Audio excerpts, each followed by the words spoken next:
And we are live. How you doing, Mets fans, or whoever you're a fan of? It's your boy, Wardy, and we're back at it with the latest Metropolitan postgame segment as the Metsies do take down the Colorado Rockies, and yet again, another sweaty bullpen collapsing fashion. Edwin Diaz had to throw his worst slider of the day to get the biggest strikeout on Ezequiel Tovar. How you doing, all you amazing Mets fans? Happy to have each and every one of you in here. We have a lot to break down in today's jam-packed show, as we're going to get into the 5 bombs hit by Mr. OMG himself, Jose Iglesias, Harrison Bader, Marky V, Swaggy V Vientos. That's where you got the offense, baby.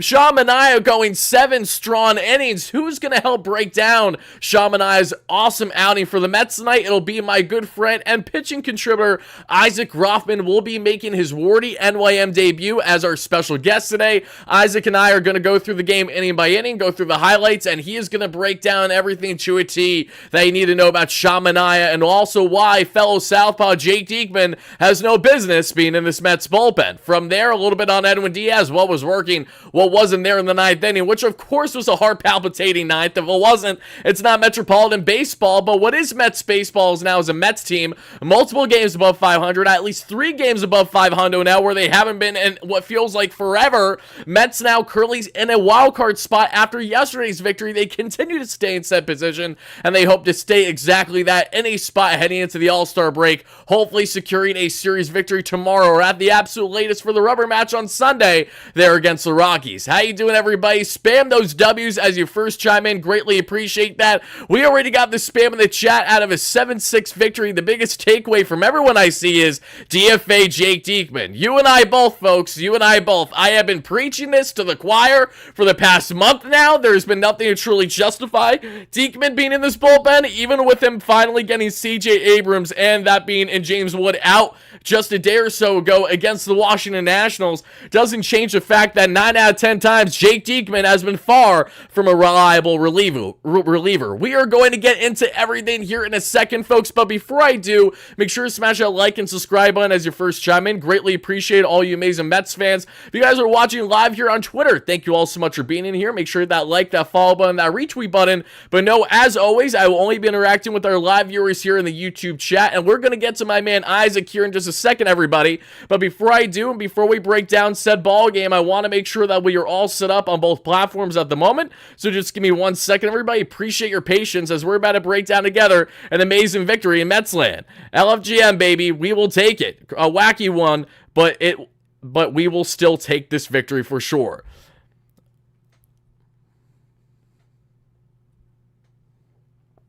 Okay, Scott Greenwald with the $5 haul. Scott says, that's another game Mendoza almost cost us. Terrible bullpen decisions, a 4-run lead for us and a 1-run lead. Yes, I can understand not wanting Jake Diekman in there, and while I still have not been overly happy with the bullpen or the lack thereof on the production front with someone like Jake Diekman, I will say on Carlos Mendoza configuring this bullpen rather, I will say I was very pleased to see how Mendoza responded to a nonsensical high strike call that was a clear ball called for strike 3 on Mr. OMG and Jose Iglesias to ultimately get ejected from this ball game. I'm really curious to hear what my man Isaac has to say on that front too. We will get to that in 1 second. Stephen, great member. Rebecca, great member. Mr. Delightful, great member. Steve, how are you? Great member. Again, thank you so much again for that donation. Scott, greatly appreciate that. LFGM. Sean, great member. How you doing? James, great member. Dave, great member. All you guys first chiming in live on a replay. Mike, 5-Speed, Chris, Zach, Flakerton, Jason, Triple Crown Media,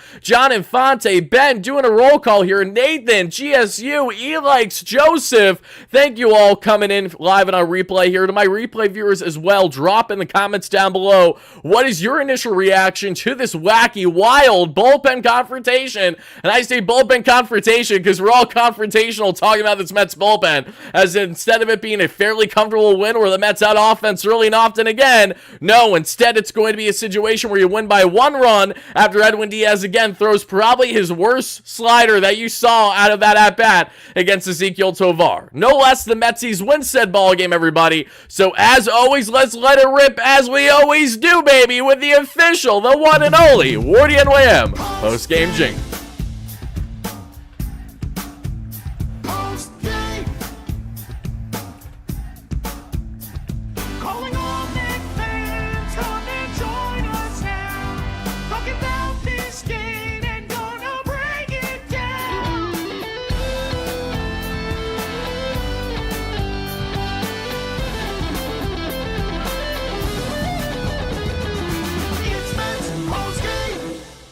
Francisco in the chat says, where are my pills? Kish says, DFA Diekman gets the pucky back. Who says no? Yes, the bar is that low for a competent southpaw in this bullpen, to say the least. Post-game, baby. Shout out to Greg. Shout out to Jordan with the official WardyNYM post-game jingle. Now, enough lollygagging. Let's bring in my partner in crime tonight, none other than the pitching guru himself, that being an Isaac Rothman. Isaac, hello. You have officially made your WardyNYM contribution debut here on the channel. How are you doing, my man? I'm good. How are you, Wardy? I'm glad to be here. I'm happy to have you. And again, for everyone that don't know Isaac, you better know now. As I've been telling you guys every day, go on Twitter, check out Isaac Rothman, check out all of his daily and weekly pitching threads. Here is the man himself. Isaac is pumped up to get into this, as both him and I are live reacting to not only the 7-6 wacky win of a victory, but ultimately a lot on both the pitching end for the current guys on the roster, Isaac, but some things to be said there on the prospect end too, right? Yeah, for sure. Yeah, we're going to break down Jonah Tong, Mike Vassell, Noel McLean. They've all had interesting outings recently, and we're going to talk about them. Awesome. Yes. No, really looking forward to that, especially Noel McLean, who's our Cowboy Ohtani, obviously, and seeing what kind of production he can have for the Mets currently in their minor leagues that we see. Going to get to all of them here in a second, folks. Before I do, let me address a couple donations. Thank you all so much. High blood pressure, Wardy, says Rebecca in the chat. Yep, that tends to be the case if you're a Mets fan watching this bullpen every single night. Steve with the $5 donation. Steve says, why is holding a lead never easy? It's the Rockies anyways. LFGM, that's a great question. And Isaac, let me just defer to you right away. You know, the Mets were ripping bombs early in this ball game, yet they won by one measly run because of the bullpen inconsistencies. What is just your initial reaction to this victory and your biggest takeaway? Well, I don't know if you saw the tweet by Anthony DiComo, but the Mets are 28th in bullpen ERA in the month of July, and that's really been the one thing that has held them back, as the offense has been so good and the rotation has been above average. So yeah, it's a bunch of guys who are all veteran relievers. We know that they have success in the majors, but it's just not working right now. There has to be changes, which we're going to talk about. Yeah, we are going to talk about those changes for sure. And Isaac, I feel like you are probably one of the people that knows best how much I've been preaching to the choir, how there's going to be a lot of changes with this Mets team leading up to the deadline, especially on the bullpen front. And this goes directly in hand with why David Stearns said heading into the season, this is an ever-changing thing. We know this with bullpens, but especially in the case of, you know, a pitching-savvy mindset that David Stearns finds himself having, you're always going to be looking for diamond in the rough that can impact your pen now if guys are out with injury, or in the case of just guys that aren't pitching to their caliber, making those cutthroat decisions. Stearns has done that plenty, hasn't done that with a guy like Jake Diekman, and we're going to talk a little bit later as to why exactly that is. AZ, thank you so much for the $5 donation. AZ says, Marky V. Vientos literally saying, I'm done being the future. I'm the now. Mets W, put it in the books. LFGM, oh my God. Absolutely, AZ, thank you for that donation. And Mark Vientos is quickly becoming one of the best third basemen in all of the National League. Exciting stuff, where we're going to get to more of that in a second. Billy Dottie, thank you so much for the donation. I hope everything's great with you, Billy, and the weather. I know it has been a fun time where you reside. Great win, but I hate this damn bullpen. I think that's definitely in unison with everything we're talking about. So, enough of me lollygagging again. Let's break down this ball game inning by inning, shall we, Isaac? Any final remarks you want to get into before we do this?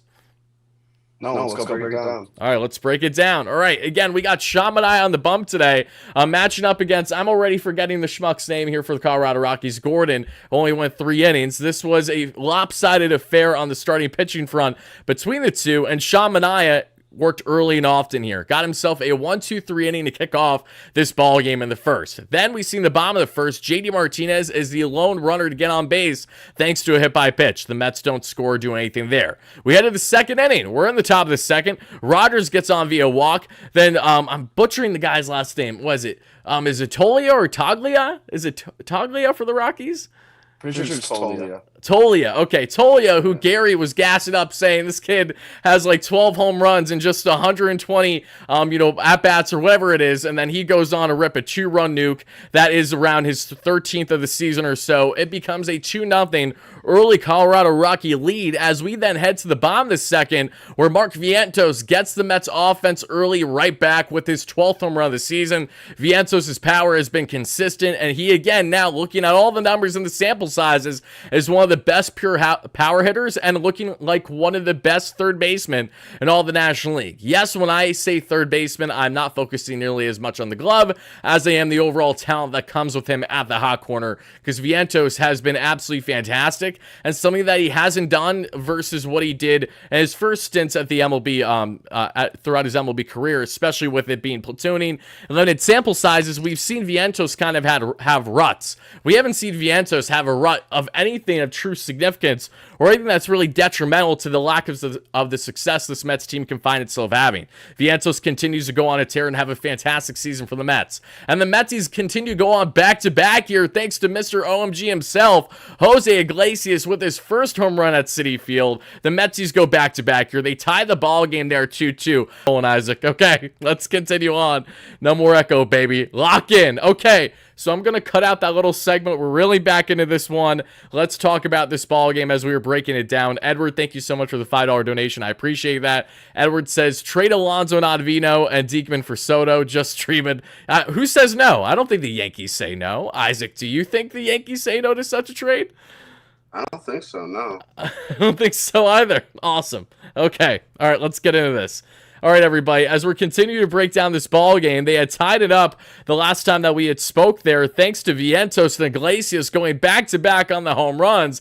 Then Harrison Bader continues the clutch gene. My goodness, my God, my gracious. Isaac, I'm curious how you're going to feel about this one, but I think in the case of Harrison Bader, we have to extend Bader talks, okay? Even if it's just for one more year, Harrison Bader is playing out of his mind in the 9-hole and the 2-hole when Nimmo isn't playing rarely. He is stepping up with 2 outs especially. Harrison Bader continues to tear the cover off the ball as he already has more home runs this season, the first half, than he did all of last year. It starts with his 7th home run. The Mets hit 3 bombs out of 4 batters. Of course, the one lone batter that did nothing in his at-bat was none other than Jeff McNeil here in the inning. The Mets now take a 3-2 lead in this one as we then head to the top of the 3rd. So the vibes are starting to look good here in Metsland, baby. And let's continue to break it down. With 2 outs, we see the top of the 3rd. Ezekiel Tovar gets on with a single. That's all she wrote, however. We then get to the bottom of the 3rd. And again, thank you all so much to everyone with the donations earlier. That means a lot. Edward, thank you so much for the donos. I don't believe I missed A1. Truno, thank you for those as well. Just want to make sure that I'm staying up to date with all of those. Thank you, guys. But as we continue to break it down, with 2 outs in the bottom of the 3rd, Alvarez gets on with his 12th double this season. Then Vientos with an RBI double, his 11th double of the year. Vientos already with 2 extra base hits today. We see the home run. Actually, I'm sorry, the home run did not even happen yet. Maybe it didn't happen. No, it didn't happen yet. Wait, I'm an idiot. Vientos started the home run today, obviously. 12th home run, 11th double. Vientos already an extra base hit machine that we have seen this year with 23 at least extra base hits.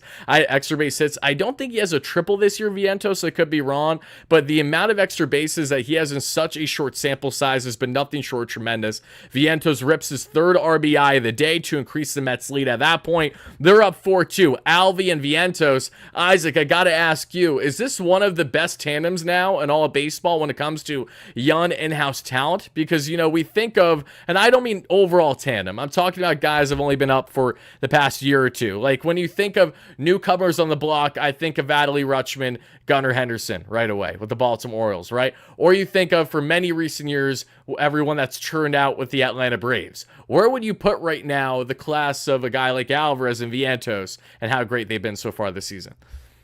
I mean, it's definitely either one or two. I mean, I'm a pitching guy, so I'm always thinking about the pitchers. So, like, guys like Paul Skeens and Jared Jones and the Pirates, those are 2 duos that I really love to watch.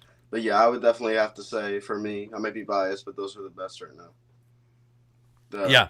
Paul Skeens and Jared Jones especially been dominant. Paul Skeens was just announced the All-Star Game starter, which is insane for a rookie, but that's what happens when you basically go 7 no-hit innings in your final start before the All-Star break. So he's doing something right there. But yeah, no, couldn't agree with you more. But on the offensive end, Alvy and Vientos towards the top of the list, to say the least, everybody. And again, make sure you guys check out my friend Isaac Rothman here. Isaac, we're going to talk a lot on the pitching end here shortly after we break this down inning by inning. Also, everybody, show some love to Isaac. This is his first time ever being in anything YouTube related. So again, this is not necessarily an easy thing to hop in and get adjusted to, but Isaac's doing a great job, and we appreciate having him here. And same way we appreciate the Mets still winning this ball game, even though it was far from a perfect one. Because as we continue to break this one down, at the top of the fourth, Manaea has himself a 1-2-3 inning, including a strikeout. Then in the bottom of the fourth, McNeil gets on with a single. Bader rips his second home run of the day, baby. A 2-run shot continues to attack on to the Mets lead. They're up 6-2 at this point. Bader already 8 home runs this season, only 7 all of the 2023 campaign last year. Lindor then with a walk, Nimmo with the single, and Gordon is out of the ball game and not even 4 innings. JD Martinez unfortunately strikes out. Alonso gets on with a walk. It's a bases loaded situation there for the Mets. However, they were not able to convert, unfortunately, as Alvarez first pitch swing and pop out to the infield by first base, and then Mark Vientos deep fly out, just got under that one on a high pitch. I don't know if it was heater or an off-speed pitch. Either way, it's ripped and it falls short there on the warning track. The Mets lead the bases loaded stranded, but they're up by 4 heading to the top of the 5th. And in the top of the 5th with 2 outs, we see Hilliard get on with a single for the Rockies, but that's all she wrote there on the offensive end. In the bottom of the 5th, we have Jose Iglesias with his second home run of the day. Yes, Jose Iglesias, a 12-year MLB veteran, has himself his first multi-home run game. Between this and between JD Martinez hitting his first walk-off home run of his career, Isaac, I'm trying to think, are there any other veterans currently on the Mets that are just missing a glaring thing that's how have they not done that yet in their career? Is there anything that you can think of? Maybe on the pitching end especially? Because for me, I really can't think of too much. Jose, I know he's not a power hitter, but I can't believe this is his first multi-home run game. Yeah, there have been a few things, wasn't it his first walk-off home run earlier in this year too? That was crazy. Yeah. So I don't know. On the pitching end, I mean, I'm sure there's some stuff with Jose Quintana just because he's been around for so long and just been on so many different teams. Right. You always think about no hitters, complete games, stuff like that. I haven't checked, but yeah. Yeah, Jose Quintana is probably the guy to look at. That's a good point because he is one of the singular veterans on the pitching staff outside of Sevy and Manaea. Mark, thank you so much for the $5 donation. Mark says, 2 outs in the last inning. My wife called, so I missed the very end hoping they won. I wouldn't dare to say I'll call you right back. Yay, we won. Appreciate the donation, Mark. That's fine. Yeah, it was a sweaty one. It wasn't a perfect one, obviously, to get the type of victory that the Mets found themselves getting, but they still got the victory in the end here, and that's certainly important. That's what matters, but we will break down, obviously, the bullpen issues throughout this as well. Again, everything in between. All right, guys, as we continue to break down this ballgame, the Mets are up 6-2, heading then that we see still in the bottom of the 5th there because Iglesias hits his second home run of the game. With 2 outs later, Lindor then rips a single and a stolen base, but that does it for the 5th. We then jump all the way to the 7th inning where we see Rogers for Colorado rip a home run and make it a 7-3 deficit there for the Rockies. We then get to the bottom of the 7th as Vientos gets on base for a 3rd time today, this time via a walk. Tyrone Taylor comes in a pinch run, and he's out trying to steal second base, and upon further review, he is still out. Carlos Mendoza is then ejected not long after for arguing balls and strikes as Jose Iglesias strikes out on clearly a high ball call that was not a strike, was never a strike. Mendoza had had enough, and as Steve Gelbs of SNY noted throughout the game, he was barking at the ump all game long from the start, that being a Mendoza, and Steve did make note that out of all the games that he has covered this season, he has never seen Mendoza that heated with this specific ump. So safe to say that things definitely were eating him, in the case of Mendoza, fed up with how things have been going playing this season, and definitely got an earful to that being in the umpire, and also got a nice little standing ovation by Mets fans who were happy to see a manager really holding umpire officials accountable, one, but two, showcasing some personality and emotion. I feel like that this is something that the Mets have certainly lacked to a degree in the past. You know, even a guy like Buck Showalter, one of the ups and downs that we have seen him on Fan Viewpoint has been Buck doesn't really defend his players well, or he doesn't really go out of his way to do those little things until it's already too little too late. Isaac, from a young diehard Mets fan point of view, what would be your initial reaction to Carlos Mendoza being ejected today and the kind of personality, the swagger that he brings as a first-year manager? I mean, it's always hard from a fan perspective to evaluate how a manager is doing just because you're not in the clubhouse. You don't know what stuff is going on there, but from everything I've heard, he seems like a guy that really cares about his players. I think Buck was a really good manager for the 2022 team because he was a veteran manager for a veteran team. But I think Mendoza is really perfect for this team. And as they grow, as like more young players come up, I think he's a manager that can grow with the team. I think he's really big on culture, to create a winning culture and kind of cultivate the vibes. Yeah, I've really liked what I've seen from him so far. Yeah, no, as have I. I have not been happy on the bullpen front all that much the past number of weeks, but I think that goes in hand with just not being happy with the bullpen in general. You know, things have been not Mendoza's fault that we have naturally kind of pinpoint at him, and maybe looking back, I'm like, okay, maybe I was having a little bit of a heated moment, but the past week plus a baseball, Mendoza has just left me scratching my head with certain bullpen decisions. And what's really been in the thick of it all has been someone that being in Jake Diekman. And Jake Diekman would, of course, find himself in the thick of the fire yet again today and would help this bullpen implosion, unfortunately, for the Mets here. Because as we would see in this matchup, again, the Mets are still up 6-2 in this ball game. They go on to still win by a final score of 7. They had themselves their 7th run thanks to Iglesias' second home run of the day back in the 5th. So my apologies there, everybody. But after Mendoza is thrown out of the ball game, and McNeil gets on with an infield single, but he would be out after review, so he was never really had that infield single, and that did it. Then we get to the top of the 8th. Jake Diekman comes in, and Isaac, this is where I want to defer to you especially. Let's look at this. Diekman gives up a lefty-lefty bomb there to Blackman. It makes it a 7-4 ball game. A double to Ezekiel Tovar, who many believe is the best player for Colorado, including myself. I understand that. Then 1 out later, Phil Maton comes in the ball game. Doyle hits a 2-run bomb with 2 outs, Hilliard and Blackman. Then we would see, or Hilliard and someone else would get on with a walk. Thankfully, that's all she wrote there for the 8th inning, but it goes from being, okay, we're stopped by 3-4 runs to a 1-run ball game. Maton gave up the home run. However, Diekman was the one who started the fire and started the mess. So what is your thoughts here on Carlos Mendoza's decision here to defer, or even maybe it wasn't as much Mendoza, maybe it was more Gibby. I want to know who had that decision there in that moment. Regardless, I want to know how you felt about Jake Diekman being utilized in this situation and him imploding yet again. I think it was a pretty okay decision to put him in because he was facing a lefty in Blackman, and even though he's been bad, it was a decent sized lead. I know hindsight is 20/20, but he just didn't do his job. He's supposed to get out lefties. He did not get out a lefty, threw a fastball right down the middle. Throughout this whole outing, he couldn't find a feel for his breaking ball, his sweeper.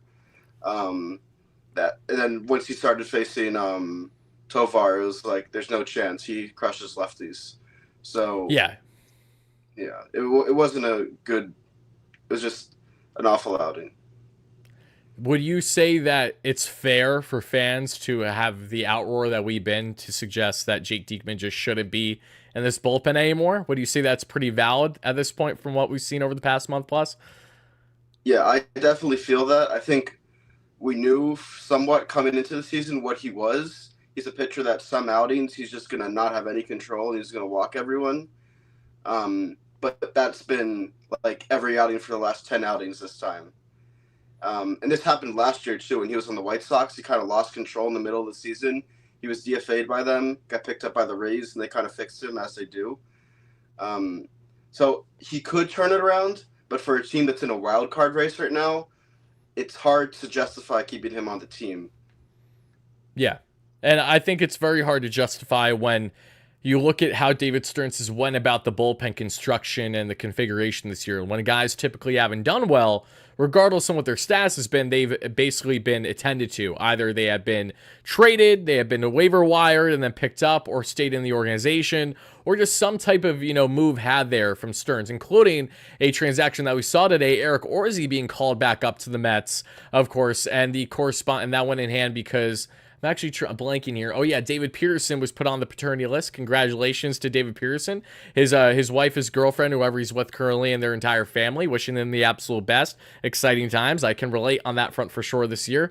And now, as a corresponding move, we see Eric Orsi being called back up. So we're going to talk here about Orsi in a second once we get into more in the pitching, because I definitely want to know, Isaac, your thoughts on Orsi, because he did not have a fun MLB debut, and the Mets are giving him a chance to kind of right his wrongs. And for Carlos Mendoza, in Orzi's case, maybe not throw him into a ring of fire to face Brian Reynolds, O'Neal Cruz, and Rowdy Tellez for his first 3 MLB batters. Just a thought there, I'll throw that out there. But no less, we get to the 9th inning, and this is where we have Edwin Diaz have himself a bit of a jam, but Edwin was able to work out of it, thankfully, because we see Sam Hilliard get on with a walk. He would then steal second base. Blackman gets on with a walk, so there's 2 on, 2 out here for Ezequiel Tovar, the best hitter you could rightfully argue for the Colorado Rockies. And what do you see? You see an early 0-2 count, called strike, swinging strike, 4-seam fastballs looking lively, 97, 98 there, 98, 98 and a half or so.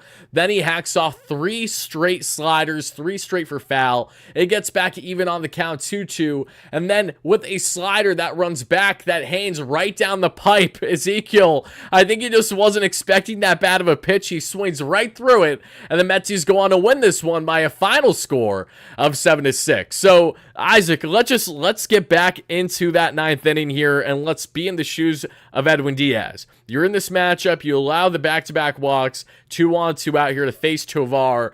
What did you see out of this outing that was encouraging about him? And maybe on top of that slider, with some luck, that certainly went in hand for the Mets here. Yeah, this was an important outing from Diaz. He's been out a bunch, both with the suspension and, of course, being out all of last year. So I think he really wanted to show that he's still that guy that can come in to a close game, a 1-run game. Even though he gets in trouble, he can still be the closer and put out that fire. So I think that was really important from him. Command was a bit off. There were some fastballs that sailed. And as we know, me and Wardy were watching together, that slider right down the middle at the end of the game was terrifying. But yeah, overall, I thought he looked good. I think we're going to only see him improve from here.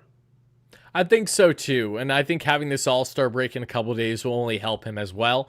Not that Edwin is overworked right now, coming off of his suspension or anything like that, but it's always just a good thing for everyone mentally to kind of have a reset. You have been doing pretty well so far in the month of July, double the amount of wins to your losses. Correct me if I'm wrong. I think the Mets are 8-4 now so far in the month of July. I think that's right around where they should be, which again goes right in hand with June, where they had double the amount of wins as they did losses. So they're continuing to trend exactly how you want the Mets to trend right now. But something that we don't want the Mets to trend with is this continued inconsistency with their bullpen, especially to this magnitude. Like, the Rockies should have never been even remotely close, in this ball game, especially after a guy like Shamania gives you a strong 7 innings. And we're going to talk about Shamania here in a second, Isaac, but I'm actually going to defer just to our pitching slide for a minute for everyone to take a quick look at everybody. Make sure you guys and gals do the exact same here. But you got Shamania again at 7 innings of 3 earned run ball, 1 walk, 9 strikeouts, a 3.46 ERA on the season. Diekman giving up 2 earned runs and only 1 out, a 5.53 ERA. What I want to hear from each and every one of you in the chat, folks, is 1, on a scale of 1 to 10, how would you grade Shamania today from his outing? And 2, do you want Jake Diekman to stay in this bullpen, or do you want him parted with basically like everyone else,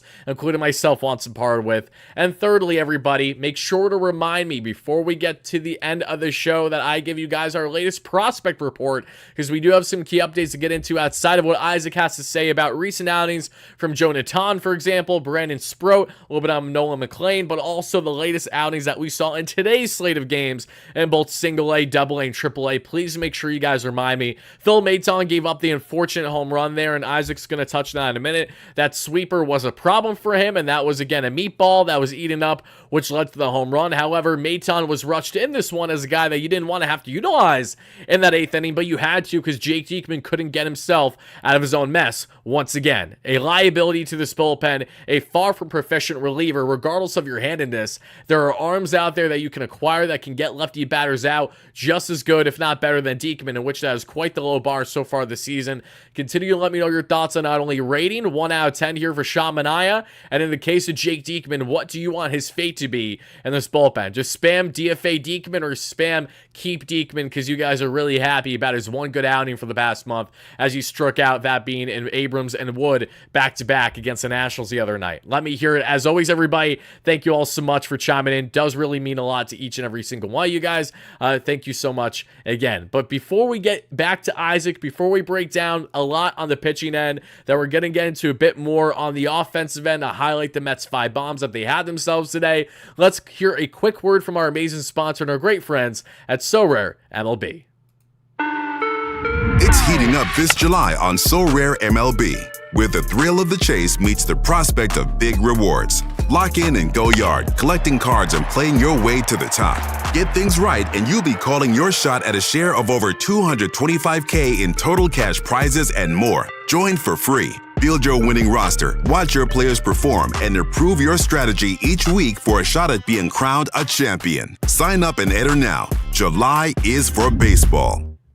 As always, everybody, shout out to our great friends at SoRare MLB. Check them out by clicking the link in the description down below today to sign up for free, draft your team, and enter weekly tournaments for the best fantasy game out there. And get involved with the July chase of tournaments now, folks, because we're giving away a grand prize of 15,000 big ones to one lucky winner who has the best team in said tournament. I absolutely killed it in this past week's tournaments, folks, and I'm going to show you guys the prizes that I won for doing well in said tournaments here in just 1 second, everybody. As you guys and gals can see from our latest slate of tournaments from the span of July 8th to the 12th here, I went 278th out of 4,021 in my one tournament, 767th out of 8,300 people. Then the other two did not do so hot, and so this is easily the best one I did, and we won rewards. If you do good in these tournaments, you win upgraded cards or various ways to upgrade your team. And let's take a look at the awards that we found ourselves winning. I'm curious to see what awards you guys have gotten, if at all, when playing with our great friends at SoRare MLB every single week, entering these tournaments. We see here our first gift that we're going to get is a plus $100 coin. Love that. We can utilize that plenty. This, I think, is going to be a really nice card. Starting pitcher, Baltimore Orioles, Grayson Rodriguez. We will gladly take that. The second best arm currently in that rotation for the Baltimore Orioles. I got Corbin Burns through exactly this by doing all these tournaments. Now I got his 1-2 punch of a teammate there in Grayson Rodriguez. And for the third card in our other tournament victory, let's see what we get here. Drum roll, please. It's the third baseman. It's for the San Diego Padres. It's Manny Machado. Oh, baby. Hell to the yes. Sign me up. How can you not love to see this? Adding Manny and Grayson to these rosters right away. I have more positional versatility than ever before. All I need to load up on are my relievers, because I have Edwin Diaz and I don't have really anyone else for my common cards that you don't have to pay for. So when Edwin was on a suspension, I was cooked for like that week of a tournament. But awesome winnings, all thanks to our great friends of SoRare MLB. Make sure to check them out today, folks, to get in on the action for all your MLB fantasy needs. But a hop back into this ball game with my man Isaac here. Isaac, let's talk about the pitching, brother. How are you feeling about Sean Manaea? 7 strong innings today, only walked 1 batter. Yes, it hurt him, because of course it did, but he struck out 9, which is among the highest strikeout totals he's had this season. And this is also the case of Sean Manaea, who over his past, 4 outings now, has just around a 1.5 ERA. What has been your biggest takeaways from Sean Manaea's outing today and overall this season with the Mets? Yeah, so in the last 4 starts, he has a 1.44 ERA, and he's completed 6 innings in his last 3 starts. So we've really started to see some length from Sean Manaea. I know that's something that you were talking about earlier in the season, that he just wasn't giving you the length. He was doing like 5 innings, a 2-run ball, but now he's really turned it around. 107 pitches this game. It's just like, you really need that for your bullpen, especially when it's beleaguered like this. He's a really unique pitcher because he throws a sinker at the top of the zone. Usually a sinker, you want it to be down and away, it sinks. But from his low arm angle, the pitch kind of looks like it rises to a hitter. And even though it's only around 94 to 96 miles an hour, it looks a lot faster and gets a lot of swings and misses. He also has the sweeper, which I thought looked really good tonight. He said after his last start in the interview that he calls it a swerve, because sometimes it just kind of feels like a curveball and the velo's down, but he still makes it work. Today it was more like a slider at a 40% whiff rate, I think. So that was working. He also has the slider, the cutter, changeup. He mixes all those pitches really well. he's a fun pitcher to watch. It'll be interesting to see if they want to trade him, even if they're in the wild card race, because that's definitely someone you can get something for. But yeah, definitely overall, I would give him a 6.5 to 7 out of 10 overall for his grades tonight. Yeah, I think going 7 strong, allowing 3, definitely 6. You know what I'm going to do? I'm going to give him a 6.75 out of 10. So a little bit higher than a 6.5, but I'm not feeling too comfortable on a rounded 7 yet. But yeah, I agree with you there. Sean has definitely been working better as of late. And one thing that has went in hand with his success is similar to other guys in this rotation having success, and that is the return of Francisco Alvarez over this past month. There is no denying the type of impact that Alvarez has had catching games for the likes of Sean Manaea, in which when Sean pitches to Alvarez has an ERA at least, I think, 2.5 to 3 runs less than what he has with any other catcher currently with the Mets this season. Then you have the other pitchers for the Mets in Jose Quintana, who has definitely relied on Francisco Alvarez's abilities over the past month as well. Quintana with a sub-1 ERA over his past 5 starts. Yes, that isn't all credited to Alvarez, but there's a reason why Alvarez has caught essentially all those games. And that's why a guy like David Peterson yesterday was very encouraging to see, because unlike those other 2 veteran southpaws that we mentioned, Peterson was not relying on a guy like Alvarez to necessarily have success. I think that's an important thing. So in the case of the veteran and Manaea here, staying on the oh, it's okay. Sorry about that. It's okay. Trust me, you think that's bad? Back in the day, my OG viewers know my bunnies would sometimes make noises so loud and my mic would pick everything up. So if my one would be like sprinting or like, scratching in the cage, you would literally hear her. And I'm like, yep, that's a bunny. Yep, you heard that. No, not a problem. But I got to ask you, Isaac, what's your opinion on evaluating Sean Manaea lean up to the trade deadline? Like, personally, would you rather the Mets keep him, or do you think absolutely there's a price to be had given the inflated market with starting pitching that you should try to pounce if you're David Stearns of the Mets? Let me hear it. Yeah, it all depends on what you get. So if you're like getting offered top 100 prospects, it would be hard to say no, because you have a plethora of starting pitching in the minors. Sorry. No, you're good. In the minors, and it's kind of an area where you can afford to lose some pieces, which is not the case for most teams. So yeah, if he keeps pitching like this and they get an offer, maybe 2 top 100 prospects in the higher minors, people that could impact the team next year, I think you would have to take that. Yeah, I agree in the sense that I think most guys currently in the rotation have a price.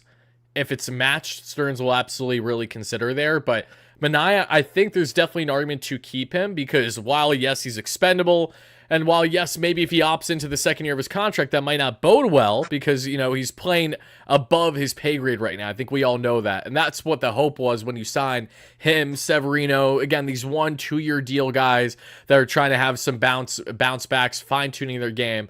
But Manaea, unlike other guys currently in this rotation, has plenty of experience in the bullpen over the past couple years.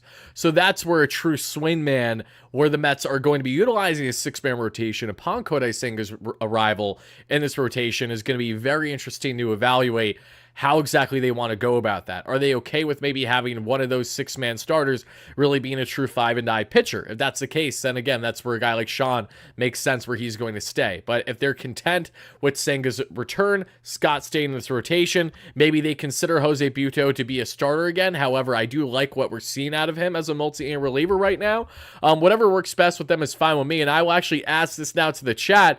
How do you guys feel about Sean Manaea, everybody? Would you like to see him traded by the deadline, knowing that the market will be expensive for starting pitching, certainly inflated for guys that otherwise, come the offseason, you're not going to be seeing trades with that kind of value for? Teams will be desperate. They'll be looking to add.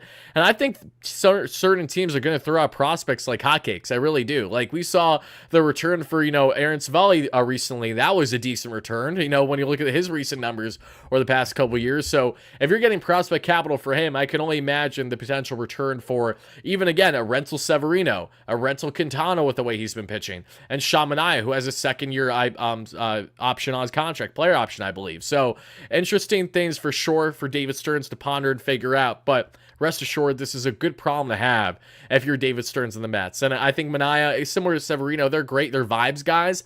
I think you hurt the clubhouse a little bit by parting ways with these certain personalities. I know that personalities don't mean everything. Championships, just playing good baseball is the most important thing, but you also don't want to hurt a clubhouse too, the way that the Brewers clubhouse was hurt like 2.5, 3 years ago when they traded away Josh Hader, that Stearns has since learned from. You know what I mean? So staying on the topic of pitching now, because we got plenty on the offensive prospect end to round out the show, I want to ask you on the bullpen front. The Mets right now have been a bottom feeder for the past month and a half now of baseball. Offensively, they have ranked first in the National League. Starting pitching, they have been top 5 to top 7. In the case of bullpen, they have been absolutely piss poor as one of the worst in all of Major League Baseball. What do you have to say about the inconsistencies with this pen, with guys like Sean Reed-Foley, who's still ramping up, will return post-All-Star break, being out with injury, the suspension of Diaz? A lot of factors have led to this point, certainly, but there also have been some head-scratching decisions made and just guys not playing to their caliber.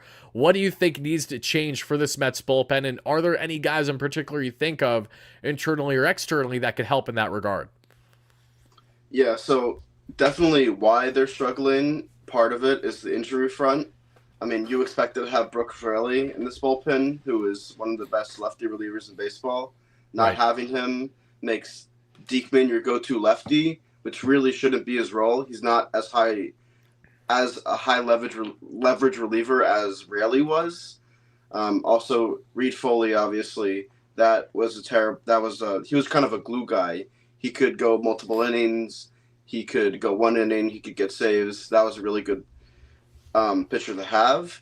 In the minors, there definitely is some options. Guys like Wilkin Ramos comes to mind. He just was promoted from AA to AAA. He's been acting as a closer in AA, and now he's pitching in AAA. That's someone we could see. Paul Gervais is a 6'10" righty. I've been watching him. Now. I remember him from spring training. He's towering, dude. Yeah, and he's been having a good season.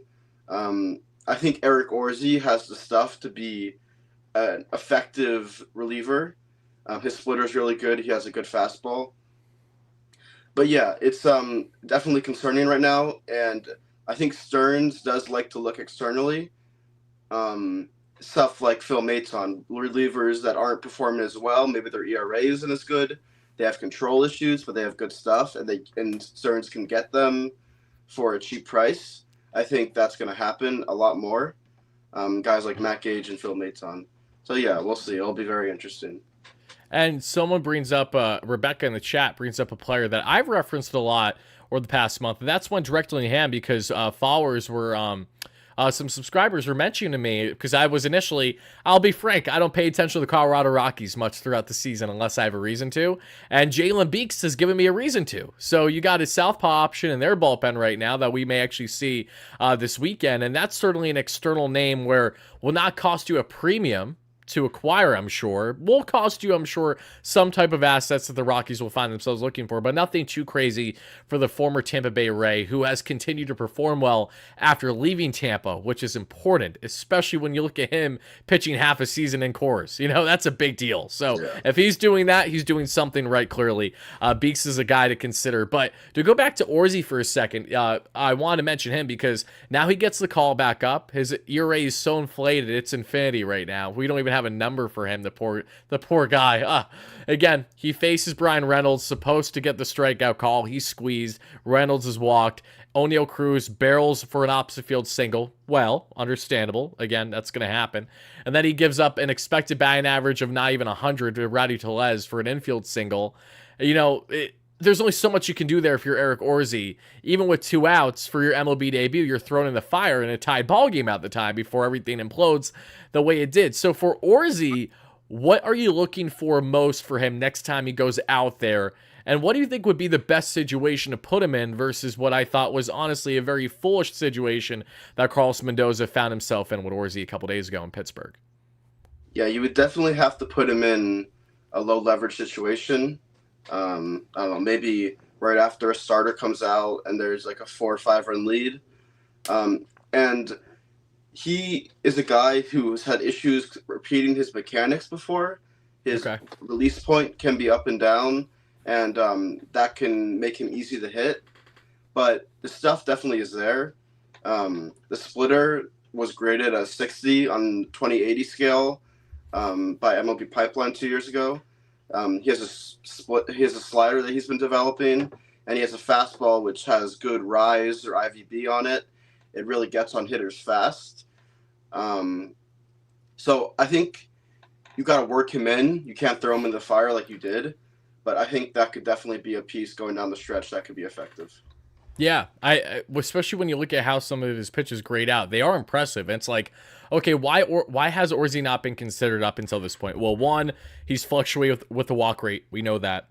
He's also fluctuated with giving up the long ball too. That has been a problem for him that we've seen at times in the minor leagues. And it really has been, again, those control issues for a Mets bullpen that, if you haven't noticed by now, has had their fair share of control issues this season, right? So the last thing they want to do is defer to guys right away that have control issues, which is a perfect reason as to why we're going to talk now about two quick relievers who have all the control issues in the world, but some of the best stuff that you could actually argue within the organization. Shintaro Fujinami, Bryce Montes de Oca, two guys ramping up in rehab right now. What's your initial thoughts about them individually, and with at least one that being considered post All-Star break for a call-up? Yeah, so I was actually watching Bryce Montes de Oca pitch earlier today on MLB TV in MILB TV in Syracuse, and he's not throwing as hard as he used to. His delivery still looks the same, which is an issue because his delivery is so high effort and violent. It really does not look like something that could be sustainable. I could be proven wrong, obviously. But yeah, he wasn't throwing as hard. He was still getting up to 97, 98 on the sinker before he was 100, 101, 102. Then he has that cutter, which he used to throw like 95, 97. Now he's throwing it more 90. But yeah, he has good stuff. The strikeout rate is there. Walks are an issue. Shintaro Fujinami, he's looked really good coming back from his and rehabbing. The control issues look better. I think with him, the key is simplifying his role. I think he's had so many different roles in his career, especially last year with the A's. He was a starter, then he was a reliever. Yeah, they messed him up. They got Mason Miller out there just closing games, so it makes sense. Yeah, but he just has to trust his stuff. He trusts his fastball, which touches 103, the sweeper, which is a really good pitch he's been developing, and that splitter, which is like 95 to 96. It's a really cool pitch. But yeah, those are definitely two guys who have the stuff to be high-end relievers, and I would like to see them up soon. Again, you got to be careful where you put them now that you're in a playoff race, but they could definitely make an impact. I think in the case of Drew Smith, not Drew Smith. The reason why I'm thinking of Drew is because of wanting to put a player in a Drew Smith type role. That being in the case of Fujinami. So let's say hypothetically post All-Star break Fujinami gets the call because he's looking great, continuing to look good in Syracuse, not walking the bases loaded every day the way he was earlier this season, and the Mets give him a call to put him in a mix of high leverage and low leverage situations. High leverage, as we know, Drew Smith gave up the long ball more often than not. Like statistically, he was actually terrible at giving up home runs in most high leverage situations he found himself in, crazy enough. But in low leverage, solid. Phil Maton today, this was a situation where, yes, was that sweeper a problem? Did it eat too much of the plate? Of course it did, which led to the home run. But Maton was also thrown in a situation that he wasn't necessarily supposed to initially be in after making his Mets debut yesterday. So I think context is important, at least in that regard. For Fujinami, making sure you put him, again, say 6th, 7th inning role, kind of what they're doing with Ottavino right now until they eventually cut him, because I don't see how you justify Ottavino being in this bullpen all year should he not rectify things. It was awesome to see him kind of have those FU pitches after, he talked with Hef and kind of got settled down a bit. He was like, okay, let's just get the hell out of this thing. Like, I don't know why I can't locate, but let's get out of this. So yeah, Fujinami, I would love to see him in a mixed role of low and high leverage, but just making sure that he at least has the understanding that he's not going to be thrown in any and every situation, every time out there. I think that has definitely hurt his MLB career to kick off because he comes to the States and right away the A's are like, we're going to just throw you literally in every situation and see what works. He goes to the Orioles. They fine-tune his arsenal a bit. He has a perfect inning against the Mets, funny enough, last year. Looked great for a couple weeks, then falls back down to reality a bit where the walk issues continue and the command labors, and that's why he had such an inflated ERA last year. But Fujinami, definitely a lot of potential there for sure. And Billy Dottie with the $5 donation, the chat says, who in our system has ace material? If not, who can we go after this year and beyond? Maybe Sasaki? Well, Roki Sasaki is just an LA Dodger waiting to happen. I'm done with these Japanese starters, truthfully. Like, I'll talk about them when they're connected to the Mets. We'll gladly get in the rumors and I'll get excited and get my hopes up, but Yoshinobu Yamamoto did us so dirty that I'm like, I think anyone and everyone that's Japanese, why wouldn't you want to be a Dodger first and foremost? Like, let's ask yourself that question. If the fit is there, there's no reason why you wouldn't go to the LA Dodgers, if we're being frank, over a team like the Mets and everything that being a Met entails. But before we get into the prospects, because that's a great question, Billy, and I think Isaac's going to hit to a T everything that you're going to want to hear there, let's first pan into the offensive end briefly, because as we take a look on the offensive numbers from this outing today, again, 5 home runs from the Metsies, and I know my freaking headphones look absolutely stupid in my ears. These are headphones that you actually get at the airport, not the airport, but when you're in flight, those kind of ones. I switched them with my Apple ones because I thought the Apple ones were the issue, why there was the echo. Wasn't the issue, but for the sake of not wanting anything to get messed up, I'll keep them on. The offense, they, again, wasn't anything crazy, actually, when it comes to the contact hitting. However, the power was brilliant, and the Mets out-hit the Rockies today 10-8. They had expected batting average of 312 to the Rockies 294, and the line today headlined by those 5 home runs from Mr. OMG himself and Jose Iglesias, Harrison Bader, and a lot of other contributions that we see here. Francisco Lindor 1 for 3 on the day with a pair of walks, a 249 average, and a 767 OPS. Brandon Nimmo 1 for 5, a 251 average, and an 824 OPS. We love ourselves some Brandon, baby. JD Martinez and Pete Alonso continue to be inconsistent throughout the Mets' otherwise successful start to July, outside their bullpen woes, obviously. Both 0 for 3 today. We see JDM with 3 strikeouts, 270 average, 825 OPS, and the case here of Alonso, 241 average, 772 OPS. Francisco Alvarez ripped himself a double and a run score today, 299 average and 859 OPS. It's crazy looking at the tandems between JDM and Alonso, kind of the older 1-2 punch, and now the newer 1-2 punch, and Alvarez is Vientos, as Vientos went 2 for 3 with the home run, with the double, the 2 RBIs, a 299 average, and a 922 OPS. So both the Yunnins and Alvarez and Vientos hitting 299. We love to see it. Jose Iglesias 2 for 4 with 2 runs scored thanks to the 2 home runs and 2 RBIs, 347 average, and a 940 OPS for Jose Iglesias. Yes, we got this guy for nothing. Yes, he has proved me wrong in many ways this season, I'm so happy to say. And yes, he needs to be the Mets everyday starting second baseman. Jeff McNeil there, who did get reps at second base today that we saw in this matchup.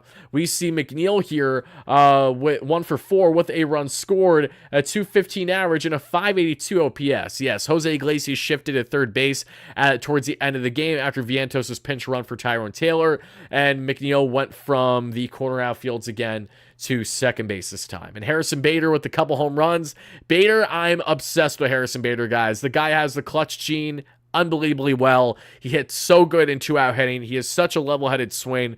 Pretty sure he credits his swing and his mechanics to Johnny Bench and how his philosophy is of hitting, which I think is very cool. No less Bader with the 2 home runs today, the 3 RBIs. A former Cincinnati Red, funny enough, when he was dealt from the Yankees a year ago. A 278 average, a 747 OPS.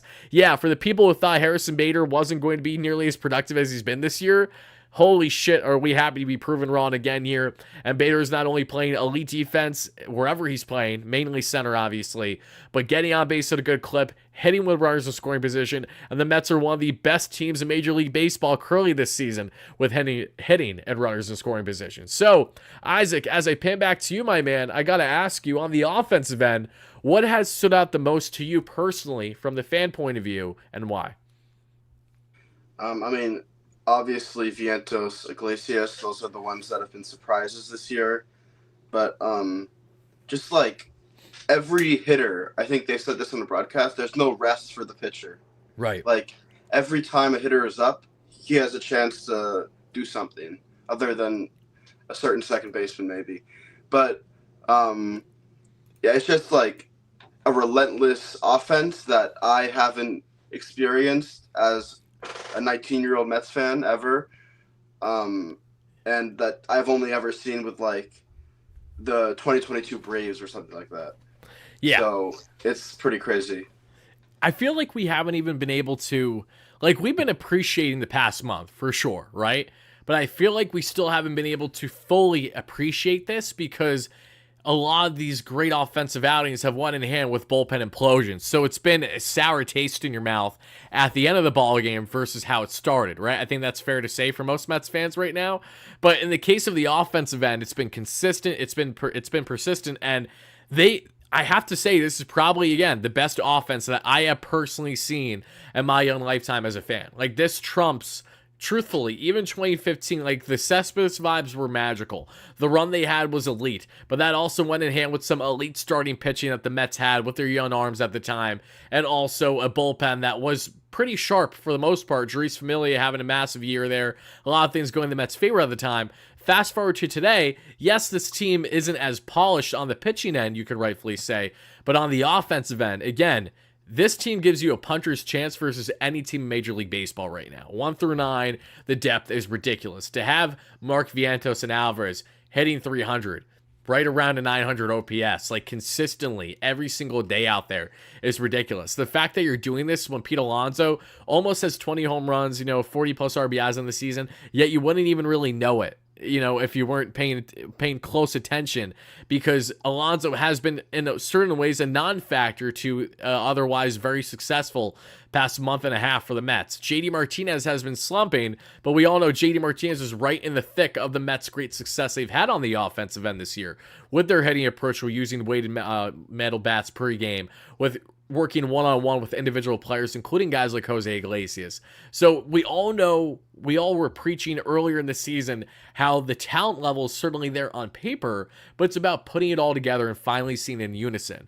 It isn't even fully in unison in Isaac, and I feel so confident about this Mets offense to go toe-to-toe with anyone every single day. The only thing that I will say that I don't have a confidence in with this offense yet is their ability to go jumping early on every starter out there, because they're still showing those inconsistencies where you're going to get some starters go 5-6 sharp innings, but as soon as they're pulled, or maybe the final inning for that starter, once it's like the third turn in the order, that's when they pounce. It's like they know exactly how to wear them down. Actually, the more I'm reminding myself this is giving me Floyd Mayweather vibes. Isaac, I don't know how versed you are with Floyd Mayweather, the now retired boxer and one of the best of all time, many deem to believe, but Floyd Mayweather was not known as a true knockout boxer, but his great defense, and he would wear you down. So the first half of his rounds, again, he would let the guy absolutely wail on him, do his thing, but he would defend so well for it to be even slate. And as soon as that guy, who looks like he's, again, winning the fight,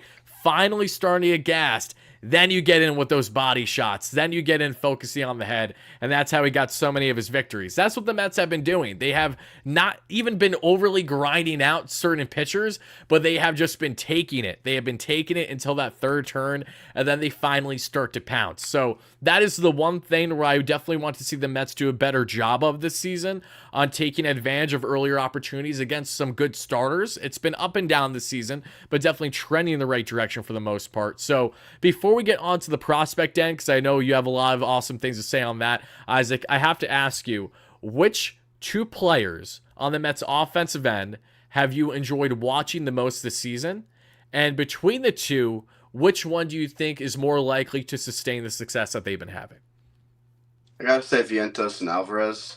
Okay. Just because those are guys I've been following for so long, we've been hearing about for so long, and to finally see them look like they're developing into legitimate MLB superstars is so cool.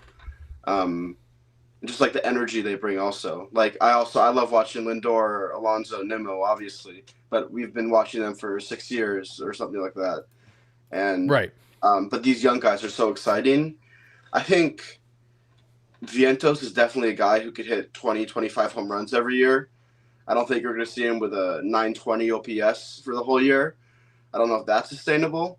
But right. Alvarez, I definitely think you're just seeing the start for him. I think he's like the sky is the limit for him. He's I would not be surprised if by the end of this year he's considered the best catcher in baseball. It's really incredible. And that's something that I was preaching to the choir all off season long. Like, Alvarez healthy, 40 bombs. Like, tell me why he wouldn't. Unfortunately, he missed a month with injury, so he won't get to that plateau, but he will play at a rate that's probably going to be in line with that. It's the defense. It's the overall, the professionalism for such a young catcher. The fact that every single starting pitcher in this rotation raves about him. Max Scherzer went out of his way to rave about him and to really push for him when Scherzer was rehabbing the minor leagues before Alvarez was an everyday player for the Mets. Like, there are so many reasons as to why Alvarez has blossomed already into one of the best young backstops in baseball, but I agree that when it comes to sustainability, Vientos has been great, so this isn't a slight on him. It's just more of a further appreciation for just how good Alvarez has been, that he is already a top catcher in the game, and would not be shocking, as you mentioned, being one of, if not the best, by the end of the season. That's beautifully said, and I think now is a perfect transition to get into some exciting things in Mets land and their future. So, speaking about the future, Isaac, what have been your biggest takeaways for the Mets and their prospects, especially on the pitching end? Because I know that's everything that you want to talk about. So let it rip. Yeah. So on Wednesday, Jonah Tong pitched. Jonah Tong has been a prospect that has really risen this year and has come to a lot of people's attention. And how did that attention start, Isaac? I wrote a thread about him, I guess it was early May, that gained some traction, and it did well, and people started talking about him. I wouldn't credit myself with doing that, but I'm going to credit you, Isaac. I'm going to. For those that don't know, Isaac went out of his way to make an awesome thread on Twitter about Jonathan. And mind you, when he made this thread, no one was on Jonathan yet. Like, no one was going out of their way to say, I love Jonathan. This kid is the next big thing of a pitching prospect for the Mets. There was little to no one. He makes this thread. Tan continues to dominate. This is before Tan has even moved up, mind you, this season, because he's been with two different teams this year in the minor leagues, in low A and then high A. This is before that call up even happened. This is before Joe DeMayo and Connor are talking on the Mets pod about Jonathan. Like, again, Isaac was on this from the jump. And what did Jonathan do in his latest start, Isaac? Yeah, so 6 innings pitched, 3 hits, 1 earned run, no walks, which is a big thing, and 7 Ks. He has 28 Ks in his last 3 starts, 17 innings pitched, and he's only given up 7 earned runs in that span. So he was having a bit of trouble adjusting to Brooklyn, maybe his first 5 starts, but he's really settling in now. And what you're looking for with him is the control. He just turned 21. He's still learning how to control his pitches. He has a really good fastball that rides. It has good IVB. He has a really cool curveball, and then he's working on a slider cutter thing and a changeup. So he's very much a work in progress, but his strikeout numbers has just been insane this year. He's been compared to Tyler Glasnow and Tim Lincecum because of how over the top and unique his delivery is. Not saying that's what he is. Decent category. One thing to watch with him is that he's never thrown more than 21 innings in a amateur high school or in a college, collegiate ball or professional, and he's already thrown 71 this year. So it could be that with his age, the Mets do something like shut him down after the All-Star break, just so he can kind of go to the pitching lab, hone his craft a little more. I don't know if that's going to happen, but that's something to watch because you just got to be careful with a guy that's so young, so inexperienced, and has such a strenuous delivery. But yeah, definitely a really fun prospect to watch right now. So I definitely see the comp slightly with someone like Lincecum, because Lincecum wasn't an overly big guy, nor is Tan, and they have a lot of movement in their mechanics. Like, you can clearly tell that with Tan. I don't wish it, but he feels like he's going to be a ticking time bomb. So, especially for a guy that doesn't have the innings the way that you just mentioned, yeah, I'm sure the Mets will be very smart on how they go about how much or how little innings he finds himself having in the second half of the season. But Tan already now has entered this echelon of Mets prospects where he's not only a top 10 prospect, but it will not be shocking if you see Ton in the top 100 board for next season for MLB Pipeline. The way that we saw a guy that our good friend James Shiano has been drooling over all year long, and Brandon Sproat. Right? Brandon Sproat now a newly crowned top 100 prospect in Major League Baseball and already a top pitching prospect in the game. It's easy to do that when, you know, you're touching 102 and the command, while it's been up and down, it's been pretty solid for the most part. I mean, a lot of awesome things on the topic of Brandon Sproat there. So staying here on the topic of prospects, we talked about Jonathan, and one quick question for you. This is for my viewers. It's not for me here. Can you just briefly explain to everyone at home what the importance is of, you know, IVP and also, you know, horizontal break 2, and kind of what those differences are for those opposing batters? Yeah, so IVB stands for induced vertical break. That's basically a way to measure how much a pitch rises. And now it's impossible for a pitch to rise, but it can look like that because of how much a pitch defies gravity. But simply put, 15 to 16 inches is about average. If you're at 18 to 21 inches of IBB, that's elite. So that means your pitch looks like to a hitter that it's rising, and it will cause them to swing under it. So Jonathan, he doesn't have the best velocity. He sits around 92, but because he has such a over the top release point, he releases from all the way up here, and that pitch is riding. It looks like 100 to a hitter. So it's so hard to hit. And that's what can make, like, a good pitcher can have a 100-mile-an-hour fastball, but bad movement, and will do well. But a pitcher could also have a 90-mile-an-hour fastball that rises and get great results. So that's definitely an important thing when evaluating pitchers. That is important, especially in the case of a guy like Christian Scott. You highlighted beautifully in a recent thread that you've done on Scott. Highly implore you all to check out on Twitter if you haven't already. And something you may note of was, again, that rising fastball. Even though it isn't actually rising, just the deception it gives off to those hitters as it goes from being thrown to the plate certainly comes off in that way for a guy that sits 94 to 97 there usually on his fastball. So great stuff there on Ton and Alberto. Thank you for the donation. It says Mets and Cards are tied for the second wildcard spot. Yes, that is correct. And currently speaking, the Cardinals are actually up by half a game right now. I'd expect that'll hopefully change should the Mets get the series dub tomorrow. But the Padres are currently losing 4-1 to the Braves. So it's a double-edged sword. It's like, on one hand, you want the Padres to lose as they continue to be lower in the wild card picture. And on the other hand, you want to catch Atlanta. You know, you're starting to get it. You're starting to get that taste of, like, we're only 3.5 behind Atlanta, so let's continue to chug. So either way,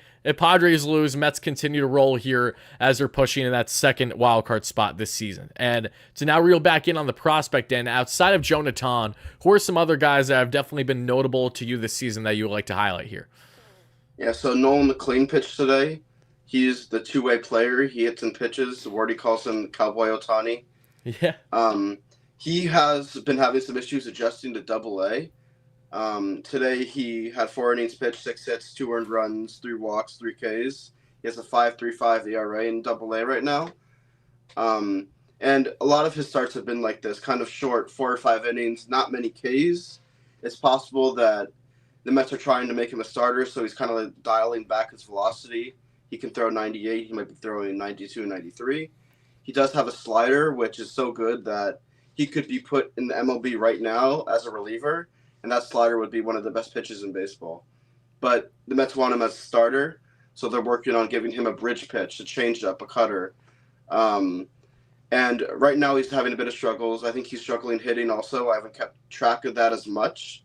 But the stuff is definitely there. There are also issues with some concerns with his mechanics, how sustainable they may be. But it's all prospects go through these struggles. I wouldn't say Nolan McLean is a bust. And, yeah, we definitely got to keep watching him. We do. And today he went 4 innings of 6 hit, 2 earned run ball, 3 walks, 3 strikeouts. there for the Rumble Ponies. So a serviceable outing, not exactly length that you're getting. He's still getting acclimated, as you mentioned. He did have a solid start. I think in one of his last 3 starts, he was pretty sharp out there, but he has fluctuated, as you mentioned. And staying on the pitching prospect end here, were there any notables that you saw either from today's outings or just Brandon Sproat? Anything you want to add in there? Like, let it rip, because I know on the pitching end, this is 100%, where you love to shine. Especially, I will say this, Mr. Vassell had himself a very good day in AAA for the Mets today. 6 innings of 6 hit, 2 earned run balls, 0 walks, 5 strikeouts. Sub-6 ERA for Vassell, who's looked very sharp his past couple outings now. Finally looking comfortable now at the AAA level, which has been something he's definitely been hurt quite a bit with so far this season. Anything you'd like to add on there? Yeah, that was who I was going to talk about next. You stole the words out of my mouth.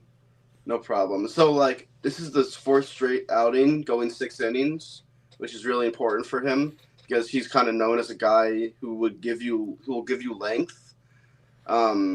His stuff doesn't really jump off the page. He has a good slider. He has a good curveball. His fastball is good. It comes from a lowish release point. But I definitely think he's kind of a 3rd to 5th starter guy. He can eat innings. He has above average command. And he's been really hurt by the environment in AAA this year. People are saying the balls are juiced. There's the ABS, the robot umpires they have to deal with.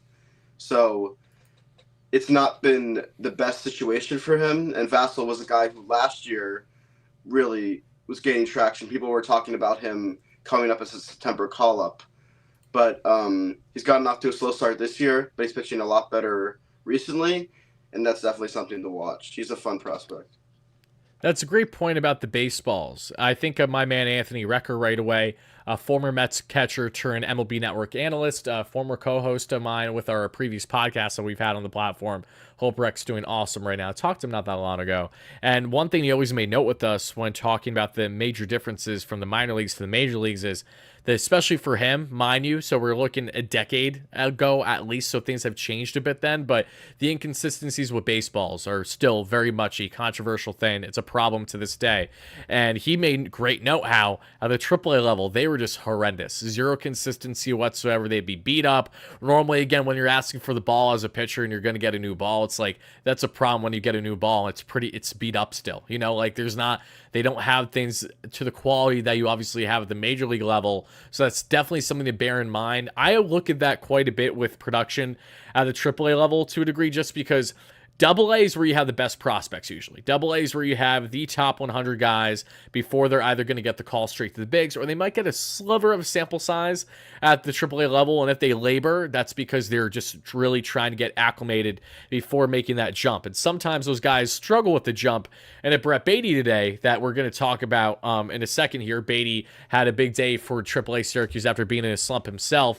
But really, when you look at the inconsistencies, it's definitely AA is where you have, I think, the most talent. So when I evaluate prospects, hitters especially, how they're doing, I look for them at the AA level, which is why when we have a guy like, for example, Ryan Clifford doing as well as he's doing with the Rumble Ponies, that's notable to me because I feel that sticks out a little bit more than him doing that at the AAA level, because we see how many guys dominate at the AAA level and nothing comes of it, versus AA, you're facing a lot more of these higher quality prospects, either as high-end relievers currently or as obviously those multi-inning starters. And to stay on the topic of prospects here, before I do a kind of a quick rapid fire of going over each slate of games tonight, is there any specific players that you want to highlight still that we haven't discussed yet? I saw someone in the chat ask about Tyler Stewart. That's another. Oh yeah, Rebecca did. Yeah, good question. Yeah. That's another prospect I like. He's 6'9". He's a huge guy, and he's someone who I did a thread about a while ago, who I think fits really well as a swingman. He's someone that gives really different looks coming out of the bullpen, because if you're facing regular pitchers the whole game, then you got this 6'9" giant coming at you, it will really mess a hitter up. And his fastball, while it's like 97, he strides so far down the mound because he's so tall, that looks like 101 to a hitter. Then he has a good slider. He's been up and down this year. He's had some outings where he's been like 7 innings pitched, 10, 11 strikeouts, and he's had some where he doesn't get past the second. But I think he could Maybe not this year, maybe at the end of this year he could make an impact, but definitely next year. I like him a lot. Yeah, I like Stewart too, and he's definitely been under the radar this year because guys like Sproat, guys like Ton, etc., have really blossomed. And this is not to disregard Christian Scott, who was having everyone glued in to begin the season, especially before he got his call. Stewart came off a very solid year last year. This year he's kind of been up down, but he's been pretty sharp his past couple outings that we have seen from him. And to your point again, might be a swingman option for the Mets, another towering right-hander for them to consider, similar to how they have with Tyler McGill in years past among other starters that we have seen. So great stuff there for sure. Now let's do a quick rapid fire on Mets minor leagues today. We'll start in Port St. Lucie because I'll be frank, when I look at the Port St. Lucie Mets, I'm not like you where I'm looking at certain pitchers because I'm not as versed as you are with certain amount of them. I'm looking at the offensive end, and right away I think of Colin Houck, Mets top prospect that they drafted a year ago. Houck didn't do anything today because he actually didn't get the start. He went 0 for 1. And also Willie Fanas, who was a international signing by the Mets the past year or two. He did go 2 for 4 today, but is struggling mightily so far at the professional level. Sub 200 average, sub 600 OPS. Might as well call him Jeff McNeil because his numbers aren't far off there, unfortunately. But as we get on to the Brooklyn Cyclones, what we see there has been notable. They did lose today 3-2. My man Morabito didn't do anything, but Nick Morabito has been playing some really good baseball this year in the outfield. A 278 average and a 710 OPS. Nothing else truly else to take away there on the offensive end for guys that you really want to pay attention to.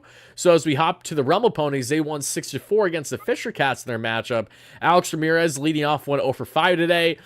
We saw Matt Rudick, who a lot of fans would love to see given an opportunity at some point, went 1 for 4. Ryan Clifford had a big day yet again today, 2 for 4 with 2 runs scored. Now batting .238 with a 924 OPS, which is just awesome. I love that. I love that line. I'm honestly so in favor of the Schwarber guys because I love the power behind it. Kevin Parada is doing something we really haven't seen in his professional career. That's hit home runs in back-to-back days. Finally getting that power swing of when the Mets first drafted the bat first catcher coming out of Georgia Tech. Parada 2 for 4 today with 3 RBIs, a 224 average, and a just under 700 OPS this season. Parada is one of these guys where, you know, he's not a complete wash of a prospect yet. However, for a bat first and a guy that isn't known for his defense as a backstop, he has a lot of work to do still in his young professional career to get where he wants to be and where the Mets wanted him to be as, again, a top draft pick under Billy Epler just a couple years ago. Let's see here. Jalen Palmer, 1 for 3 with a run scored. Consuerga, 2 for 4. McLean, we just talked about him. That's really all she wrote there. Nothing else overly notable. We did see Juarez there. Oh, never mind. I was thinking of someone else in the pitching end. So we'll hop now to the Syracuse Mets where they won 4-3 today. Luis Angel Acuna, 1 for 4 with a run scored. He's now at 262 with the average, 676 OPS on the season. Going to go on a limb and say that unless Acuna really starts to turn things on, especially, you know, post All-Star break here and post trade deadline, all those kind of things, depending on the fate of McNeil, that'll definitely go in hand with if and when the Mets plan to call up Acuna, because Jose Iglesias has played so well that there's nothing to warrant eliminating that man's playing time at the moment. Brett Beatty snapped his little over skid, went 1 for 3 today with 2 runs scored and 3 RBIs thanks to a home run, 277 average and just under 900 OPS on the year for Beatty. Mike Brosseau, who's the ultimate utility option, mainly a DH but can play all over the infield, former Milwaukee Brewer during David Stearns' time in Milwaukee, signed him as a late signing this year. He's been tearing the cover off the ball at AAA, 2 for 4 with a run scored, 283 average, 835 OPS. And on the pitching end, Vassell, we talked about him. Max Krinick went .2 innings, allowed a hit, but nothing. No earned runs, no walks. Bryce Montez Dioca only pitched 1 out today. Got the final out there in the 7th inning, but got it out without a problem, thankfully. And Montez Dioca, he did allow a walk, though, something to also make note of. Cole Sulzer is an arm that I'm curious when the Mets will consider again. And I'm going to pan that to you, Isaac. Sulzer, who the Mets signed back in spring training as, you know, a non-roster invitee, was solid in spring, and it has also looked solid in little limited sample sizes. Another guy with a very favorable slider, which is, I'm sure, why Stearns signed him. Sulzer had a scoreless inning today and a 1.53 ERA thus far as reliever in AAA. What do you have to say about Sulzer and these other reliever options for Stearns on the Mets? Yeah, Sulzer is an interesting guy. He was actually in the trade that sent. It was him and Tanner Scott were traded to the Marlins. Tanner Scott obviously is the Marlins closer now. He's a big trade candidate. Sulzer hasn't panned out as well. he had a really good year with the Orioles 2 years ago or 2 or 3 years ago. Now he's kind of trying to find his way back. He's a really good changeup, which doesn't get talked about a lot. The slider's really good. Fastball sits around 94, if I remember correctly. And we did see him a bit earlier in the year in the majors. But yeah, they just got to keep this train of Syracuse to New York, Syracuse to Queens going, like of getting warm bodies in. And these are all quality guys that can give you good innings, not just random people. So it's also an interesting one. He is an interesting one, and he's the guy that I expect the Mets to consider again. I see if they're reluctant slightly if they want him maybe for a specific time down the stretch because he doesn't have any more minor league options, I'm sure. So you do risk him being picked up elsewhere should you call him up for, say, a short stint, and then you got to send him right back down because he's the odd man out. Also, this is off topic, but just stay on the topic of pitching for a minute. As we know, the Braves have had rotation configuration this year. They've had some influx of issues there with health and consistencies, and they've had to look at their prospect in Spencer Schwellenbach as a starter for them this season. What a name, right? And he had himself a huge outing against the Padres tonight. 7 innings of 3 hit, 1 earned run ball, 3 strikeouts. So big day for the young right-hander for the Braves, who hopefully the Mets piece up quite a bit next time we match up at some point this season. And we have more matchups against Atlanta. And unlike earlier this season where like it felt kind of like, all right, whatever happens against Atlanta happens. We won our first series against them. I think we lost our second. Now it's going to actually have meaning. So that is one more thing I'm very excited about. One, these rivalry matchups happen later on the stretch this season. Phillies, Braves. It's going to have some oomph behind it finally that we haven't really seen since 2022. So that I'm damn excited for when we get there. Mets fans, let me know how you feel about that. But before we wrap up everything, Isaac, is there anything that you would like to touch on still with the prospect end? Anything that we may note of from the outings we saw today or in general? Yeah, I didn't talk about Brandon Sproat that much, and people are asking about him. It's like, if you're not paying attention to what he's doing, you should be. Anytime he starts in Double-A, you should definitely try to watch because the presence he has on the mound right now is like ace-like. And there's someone asking earlier if any of the Mets prospects have ace potential, and that's definitely the one I would go to because not only the stuff is there, he can touch 102 on the fastball. The changeup is a really underrated pitch. He has kind of a tight slider, similar to Christian Scott. And like Christian Scott, he was a reliever at Florida, and now he's a starter. But yeah, that's definitely someone you all have to keep an eye on. He's really fun to watch. Yeah. Would you say that Brandon Sproat is already a top 5 pitching prospect in baseball? Probably not. I would still have to say 6 or 7. Okay. There's a few that I would put above him. There's still guys like Jackson Jobe. But yeah, both Sproat and Tong are guys who, especially as some of those guys who have been in the minors for longer get called up, we'll see get really high on, especially like Baseball America and America's lists. Right. Yeah, for sure. Well, again, really looking forward to talking more about not only Sproat later on this season. He's a guy that some people are like, let's call him up already. Let's consider him as a reliever, which is a crazy thought. I can see the potential upside in trying to ease him in the way that the Brewers actually did famously with Corbin Burns early in his career under David Stern. So I see that kind of thought process. However, I would be surprised if it happens, and I think most fans should be too. But the final thing I will leave you all with is a comment that I see in the chat. I'm not going to put him on blast, but someone said prospects rarely work out. And my response to this is simply every player currently in Major League Baseball, for the most part, was a prospect at one point. When we look at the Mets, Brandon Nimmo was a top prospect at one point. Mark Vientos for the Mets, internal top prospect at one point. At least, in that top 5 range for sure. Francisco Lindor during his time in Cleveland, obviously. Pete Alonso, second-round pick, top prospect for sure in that top 5, top 7 echelon. Going down the list of everyone else. I know Beatty hasn't panned out yet, so I'm not going to talk about him. But just how many pitchers throughout our lifetime as Mets fans can we look at and say, oh, yeah, I think they had a decent stretch at the very least. So Francisco Alvarez, if I didn't mention already, yeah.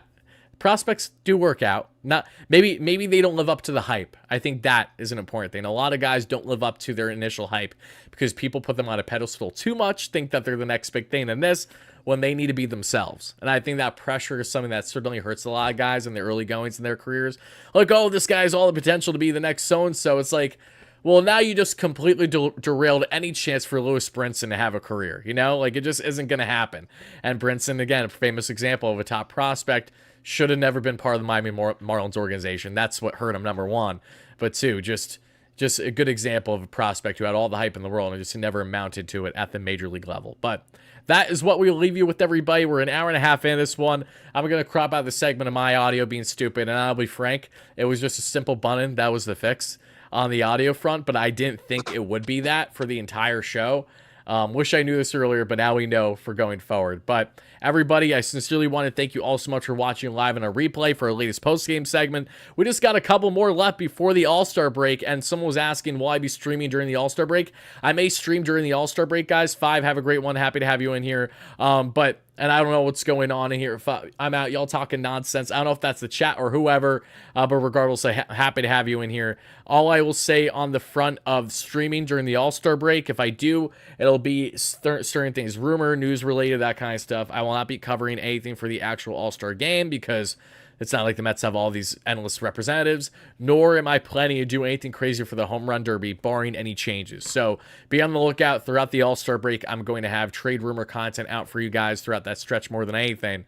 And that's about it on my end. That is Isaac Rothman. Please make sure to check out Isaac on socials at ISAACGROFFMAN on Twitter for all your Mets pitching threads needs. And Isaac, is there anything else you'd like to relay? Anything fun coming up on the threads for you, or anything else just in your Mets content that we should know about? Yeah, Wardy and I definitely have some stuff coming on Twitter. You guys should definitely keep an eye on that. I might be doing some long-form content on some blogs recently. In coming days, I'll definitely keep the threads up also. Trade deadline stuff, draft stuff. So, yeah, definitely keep an eye out for that. Awesome. Well, again, for a debut episode of having Isaac on camera, this time when I'm doing the usual reports, it's awesome to have you here to do them with me and to have your analysis. So, Isaac, thank you. We'll be far from the last time that we have you here physically on the channel. And thank you, everybody in the chat, for treating him as well as you did to our roughly 1,500 concurrent live viewers here on YouTube and Twitter. So, that is Isaac Rothman. This is your boy, Wardy. And we'll see you guys all tomorrow for our next post-game segment. Have a great one, folks.